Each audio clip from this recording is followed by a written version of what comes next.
The box sat on the dining table, wrapped in sleek silver paper with a little bow on top. My husband, Daniel, stood across from me, smiling in a way that felt almost rehearsed. "Go ahead," he urged, his voice tinged with excitement. I tore the wrapping slowly, revealing the latest laptop model, the very one I had been eyeing for months but never dared to buy. My heart warmed for a moment. It felt thoughtful, attentive, almost perfect. But the warmth evaporated the second I powered it on. Within minutes of setup, something appeared on the desktop that didn't belong, a folder labeled, "For You." At first, I thought it was sweet. Maybe love letters, old photos of us. But curiosity turned into horror when I opened it. My breath caught in my throat. Inside were hundreds of files, photos, screenshots, videos, each one showing private messages Daniel had been exchanging with another woman. Some were intimate, explicit, others dripping with plans for a future that didn't include me. My hands trembled. My blood ran cold. It wasn't just a mistake, it was a collection carefully kept, deliberately placed, almost as if he wanted me to see it.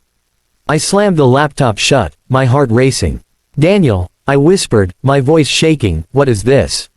He didn't flinch. Instead, he exhaled deeply, like a man relieved to let go of a heavy secret. "I thought you should know," he said. "I'm not happy anymore." The words sliced through me. This was the man who had once promised me forever, who had held my hand when I was sick, who had kissed my forehead every night before bed. And now, standing so casually in front of me, he was admitting that not only had he betrayed me, but he had packaged his betrayal like a gift. For days, I lived in a haze of disbelief. I replayed every moment of our marriage, every fight, every silence, every smile. Had it all been fake? Or had he changed along the way, leaving me clinging to the ghost of a man who no longer existed? I wanted to scream, cry, throw the laptop across the room. But instead, I stayed quiet, numb, because somewhere deep down, a voice inside me told me I needed to see this through. Late one night, unable to sleep, I opened the laptop again. This time, I dug deeper. Buried in those files were not just conversations with her, but bank statements, secret trips, receipts for gifts I never received.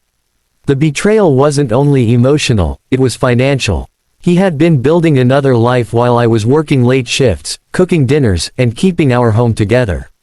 My marriage hadn't just cracked, it had collapsed, and I was standing in the ruins. When I confronted him again, the mask slipped. He grew angry, defensive.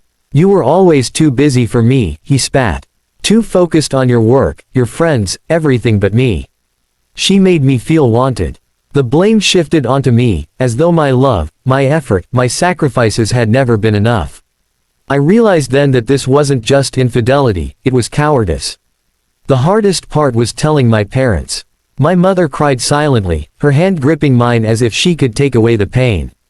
My father, usually calm and measured, clenched his jaw so tightly I thought he might break his teeth. Friends offered comfort, but I could see the pity in their eyes. I hated it. I didn't want to be pitied. I wanted to be respected. So, I made a choice. I filed for divorce. It wasn't easy. Daniel begged, threatened, manipulated, even cried. He promised it had meant nothing, that the other woman was gone, that we could start over. But every time I looked at that laptop, I remembered the chilling folder labeled, "For You." It wasn't just betrayal, it was cruelty, almost theatrical. And I couldn't live with that. The months that followed were brutal. Nights alone felt endless, and the silence of the house mocked me. But slowly, I began to rebuild. I started journaling, pouring my pain onto paper instead of letting it consume me.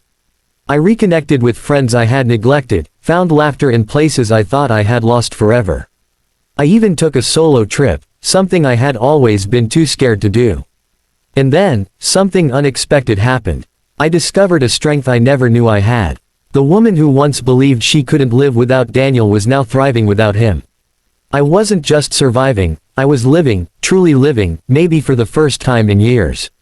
One evening, I sat with that same laptop, the one that had once broken my heart. I deleted every file, every poisonous memory, and replaced them with new ones, pictures of sunsets, journal entries, plans for my future. I reclaimed it, just as I reclaimed my life.